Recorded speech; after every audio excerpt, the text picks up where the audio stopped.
We're here on location at the Congressional Black Caucus Foundation's annual ALC. It's 54 years, y'all.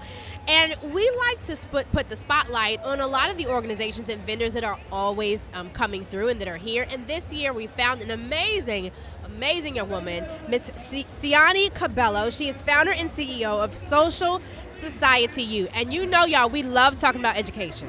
So when I talked about what she was doing with her organization, I had to have her on. So thank you so much for coming on. And let our audience know about Social Society U, because you're doing some incredible things that I really haven't heard before. Thank you. So Social Society U is an advocacy organization where we work with kids from Title IX schools to help them get the same resources that a kid from a private school would get. Not only that, we also work with parents because, you know, it starts at home. We work with parents to make sure that they understand the college process. And if we have a student that doesn't necessarily want to go to school, we put them in a career path that will just set them up for success, and we leave nothing to chance. So how do you link up with people? So people who are hearing that and they're like, I need that, I want that. What's that process look like? So we really target schools and principals, and then we go into the school. We do this sort of like college prep pep rally. Okay. And we had a college fair, on-site interviews, and then something fun that we do to kind of draw the kids in. We bring celebrities because every kid loves celebrities. Oh wait, give us a roll call. We need to know who you had. So we've had people from Marvel. We've had people from the NFL. Nice. NBA Cares have come. Essence has been there. I want to say BET as well. Yes. So yeah. Okay, well AURN needs to come through. Yes, okay. yes. We will also have you at the next one. So we started in New York, but now that we're in DC, definitely going to be targeting more of like the DC organizations and companies. And then most recently, we actually went to Australia too and worked with Indigenous students there. Oh my gosh. And that was just an eye-opening experience for me because it's just different, you know, like it's a different type of student, but they all need the same thing. They all need motivation, they all need inspiration just to take that next step. That's incredible.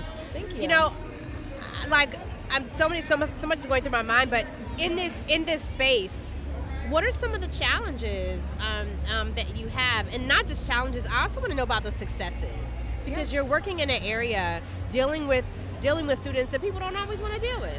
Let's just be real about it. So talk about that. So I would say some challenges are exactly what you said. So I could have a student that is underperforming, has been incarcerated, and is about to fail out of school. So coming into that and kind of breaking through that wall that the student has put up and to kind of like get to their heart. That has always been easier, but from the outside looking in, I could see that as a challenge, you know? A student has like, maybe doesn't believe in themselves, and like, it's kind of hard to reach that student to say, okay, like, in this 1 hour, I am going to try to make you believe in yourself again, and then also get you into school, and onto the right path. And then for me, administratively speaking, being a woman, I'm a double minority. I was like, yes, we had to talk about this beautiful black woman here, yes. Thank you. Double minority, I'm black and Puerto Rican, and I'm also short. So going into spaces, sometimes that can be a challenge. But once I speak, I say like, here's what we've done, here are our credentials, here are the grants that we're getting. Then, now we can all talk and have a good day. So talk about the success that you've had. Let's boast on this program that you had. Thank you. What are the successes? So we started in 2018, and there it just kind of took off. Wow. So we partnered with charter schools, we partnered with universities, and from there I was able to reach, I want to say, about 500 kids in New York. Wow. I had a branch in Atlanta, friends down there. I had a branch now in DC. And since then, I've also taken another spin and gotten more involved in the political space. So most recently, I was appointed as chair of the Arlington County School Board BAC, which is a budget committee that handles the budget that's going directly into the schools. And I picked that committee because money talks and money makes decisions. So I said, I want to be the person that advocates for these kids, not only on the grassroots level, but also in policy. That's powerful. Thank you. Before we go, I want to know, what is your ask? For someone that is listening to this, what is your ask? What is it that you need?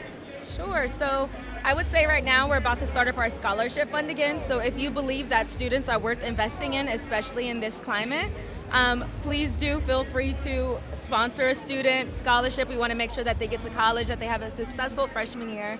And then also start reading to your own kids. Come on. You know? Yes. Arlington County right now has a volunteer ask where they're asking people to come in and read to students. The literacy rates are low right now, so we just need to start reading again. So that's my ask. And where can people go to get more information and to connect with you? Absolutely. So to connect with me, it's going to be my first name, Sianni, Sianni, J, my last name, Cabello, CABELLO.com. And then with my nonprofit, we are Social Society U, like university.com. Social Society U, Miss Sianni Cabello, thank you so much for coming on. I look forward to speaking with you again and seeing your rise, sis. Thank you. I'm amazing. And I'm going to always root for the short women. Yes. Thank you so much for having me. Thank you.